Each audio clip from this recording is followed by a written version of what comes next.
This is one of those days that I recorded a video and I had my mic turned off. Well, I didn't. The mic wasn't turned off. The desk wasn't turned off. But the program that I use, it was turned off. So I use a brain.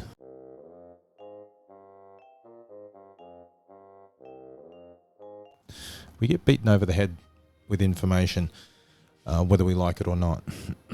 So I choose not to watch the news, but it's still on at work. It's on the radio. And sometimes they'll say things that may or may not be interesting, and I'll tend to listen to it, and then all I do is, it's like getting pistol whipped. Teachers are stressed and they've got to work in their off time, and so let's have 14 weeks a year off. Us normal plebs, if we're lucky, get 4 weeks. So that's a substantial amount more holidays. And at the moment it's voluntary and it's only certain places. And then 4 days a week and 14 weeks off. Okay, but here's the question.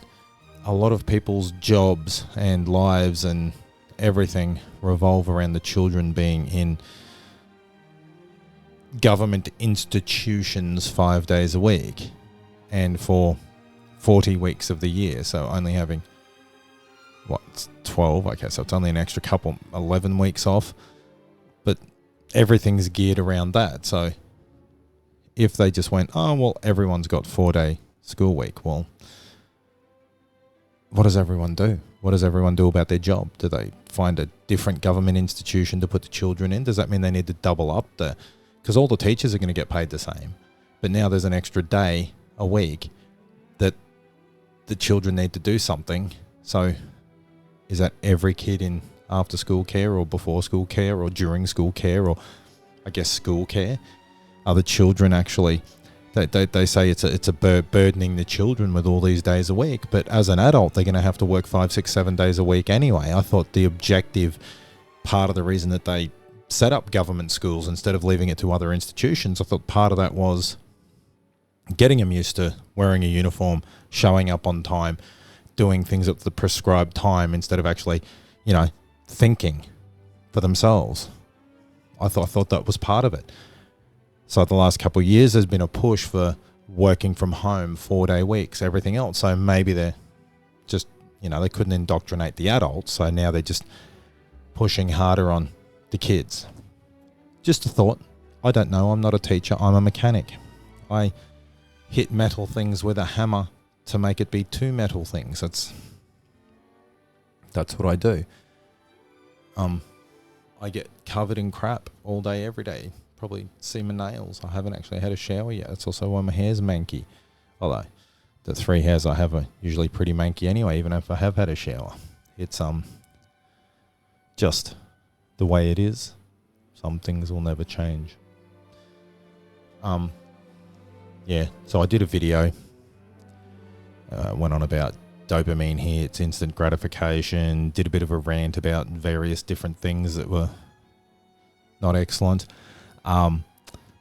Groupthink, I think I've even got mentioned in there. Hang on, I can just scroll up a bit. I've even got mass formation psychosis, which was something that was poo-pooed during the lockdowns because it was said by someone, and someone that we weren't allowed to like, that we weren't allowed to listen to, that you had to ridicule and deride, even though the points made were probably valid.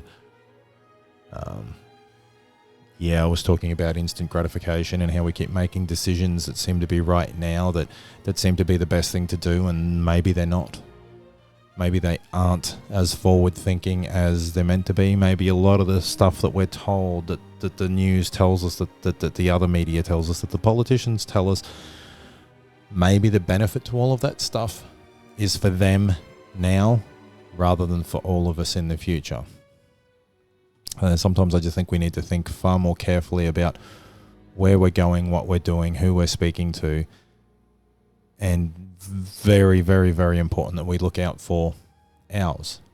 Not necessarily stuff, but our family, our friends, our group, our community, and everyone should have some sort of community. Everybody needs support from time to time, whether that be financial support or moral support or someone to put in a nail or big like Jeff, the I was going to say Thundercat, but that's not what I mean. Jeff, the big caveman that can lift heavy stuff. Sometimes that's what happens. I've got tiny people in my friend group, my community, my family. So maybe I'll need them to crawl through a ditch. Maybe I'll need them to crawl in a hole in the wall and grab something one day. You know, swings and roundabouts and stuff and things and shit. Anyway, that's all I've really got to say about that. I'm disappointed that I didn't do that video the other day. The video that I was trying to do, I didn't do the other day when I went on that rant, because I was still a bit ranty and I was trying to avoid being ranty, although it seems all my videos are a bit ranty. I was trying not to rant. I was trying to actually have a valid point. There was a bit of research. There was, you know, but, you know, being, probably should turn off all my notifications for this, shouldn't I? Anyway, that's all I've got to say about that. If you can't be good at it. Be excellent to each other. And, I don't know, fruit, bat, and apricot.